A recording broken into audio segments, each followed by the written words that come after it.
Mijbul the Otter, 1956।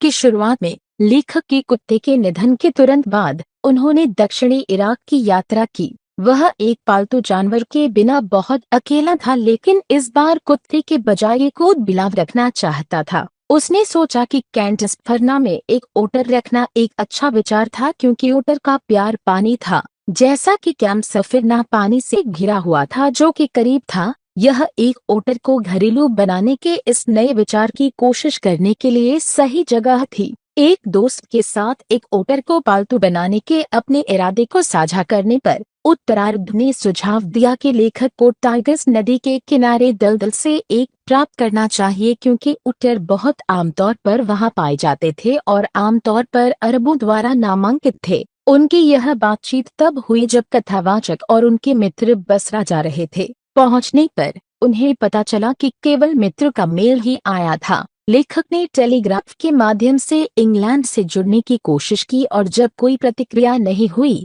तो एक call के माध्यम से कनेक्ट करने की कोशिश की, जिसने एक दिन पहले ही बुक करने की मांग की। वह एक छुट्टी और तकनीकी गड़बड़ियों के कारण उनके साथ 3 दिनों के लिए जुड़ नहीं सका। अंत में उसका दोस्त चला गया और उन दोनों ने 1 हफ्ते के बाद मिलने का फैसला किया। 5 और दिनों के इंतजार के बाद उनका मेल आया। जैसे ही कथावाचक को मेल मिला, वह उसे पढ़ने के लिए बेडरूम में गया। केवल 2 अरब पुरुषों को एक बोरी के साथ खोजने के लिए जो खुद को बार बार घुमाता था। उन्होंने उसे अपने दोस्त द्वारा भेजा गया एक नोट सौंपा, जिसमें कहा गया था कि ओटर उससे एक उपहार था। ओटर को बोरे में पैक किया गया था। लेखक ने अपने जीवन के एक नए में पैक किया गया था। लेखक ने अपने जीवन के एक नए चरण की शुरुआत के रूप में एक ओटर को घरेलू बनाने पर विचार किया, जो अभी भी जारी है। उन्होंने ओटर के साथ गहरा लगाव और एक अनोखा बंधन विकसित किया, जो केवल उन लोगों द्वारा समझा जा सकता है जिनके पास कभी ओटर का स्वामित्व होता है।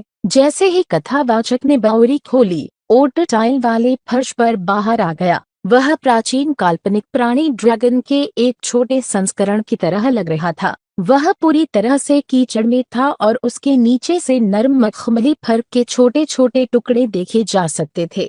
फर एक चॉकलेट भूरे रंग के तिल की त्वचा जैसा दिखता था। उसने इससे छुटकारा पाने के लिए खुद को हिला दिया, लेकिन अपने वास्तविक रंग को बाहर लाने के लिए लगातार सफाई और धुलाई में 1 और महीना लगा। लेखक ने अपने पालतू का नाम मिजबिल या संक्षेप में मिज रखा। मिजबिल उन ऊँट बिलाव की एक नस्ल से संबंधित थे जिन्हें हाल ही में लुट्रोगेल परस्पेसिल्टा मैक्सवेली नामक एक प्राणी ने खोजा था, और इस तरह मैक्सवेल के ओटर के रूप में जाना जाता था। ओटर को खुले और अपने नए परिवेश में सहज होने में थोड़ा समय लगा। वह पहले दिन कुछ दूरी पर था, अपने बिस्तर पर कथावाचक के साथ सोता था। दूसरे दिन अपने घुटनों के बल बैठा और तीसरे दिन अपने आसपास के वातावरण को बेहतर तरीके से जानने लगा। गैविन ने ओटर के लिए कुत्तों की तरह एक बेल बनाया जहां भी वे गए, लीड पर ले जाने के लिए। जब उन्होंने पहली बार ओटर को बाथरूम में लिया तो उन्होंने पाया कि मिज को पानी से खेलना पसंद है।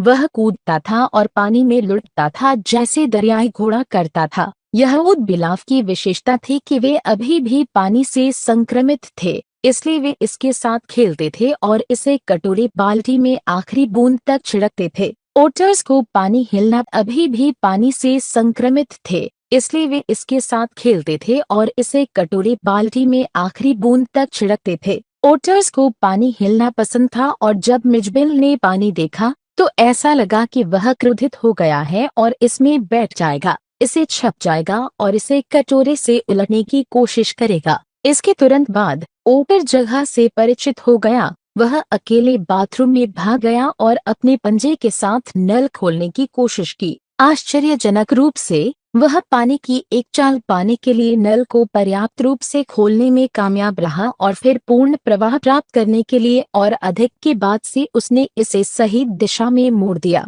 अन्य अवसरों पर वह इसे गलत दिशा में ले जाकर तंग कर देता था और जब पानी उसमें से नहीं बहता था तो निराश हो जाता था। जल्द ही ओटर ने लीड के बिना लेखक का अनुसरण करना सीख लिया। इसका नाम आते ही यह उसके पास आ जाता था। मिज को खेलने का बहुत शौक था। वह अपना अधिकांश समय एक गेंद के साथ खेलने, उसे पूरे कमरे में खींचने और धकेलने और उसके बाद जाने में बिताता था। आमतौर पर रोजर्स को अपनी पीठ पर झूठ बोलने और पंजे के बीच की वस्तुओं के साथ जॉगिंग करने का शौक होता है। इसी तरह मिच खुद को पत्थर से मारना पसंद करते थे और फर्श पर कभी नहीं गिरते थे। वह 2 या अधिक पत्थर ले जाता और उन्हें अपने चौड़े सपाट पेट पर घुमाता। बसरा में एक शांतिपूर्ण समय के बाद अब मिचबिल को इंग्लैंड ले जाने का समय था और लेखक उसके साथ यात्रा करने के विचार से भी चिंतित था। ब्रिटिश एयरलाइन ने जानवरों के साथ अनुमति देने से इनकार कर दिया, इसलिए उन्होंने एक और एयरलाइन के साथ बुकिंग की, जिसने मिच पर जोर देते हुए कहा कि इसे 8 इंच से अधिक वर्ग के बॉक्स में नहीं ले जाना चाहिए। यह बसरा से इंग्लैंड के लिए सीधी उड़ान इंच से अधिक वर्ग के बॉक्स में नहीं ले जाना चाहिए। यह बसरा से इंग्लैंड के लिए सीधी उड़ान नहीं थी। उन्हें पहले पेरिस और फिर लंदन जाना था, जैसे ही एयरलाइन ने मांग की। कथावाचक ने 1 घंटे पहले मिच को एक बॉक्स में डाल दिया ताकि उसे आराम करने के लिए पर्याप्त समय मिले और एक त्वरित भोजन के लिए छोड़ दिया जाए। भोजन के बाद कथाकार ने सबसे अधिक डर का सामना किया। बॉक्स अभी भी था और उसके एयर होल से खून टपक रहा था। वह घबरा गया और केवल भयभीत मिच द्वारा फटे हुए आंतरिक अस्तर को खोजने के लिए बॉक्स खोला।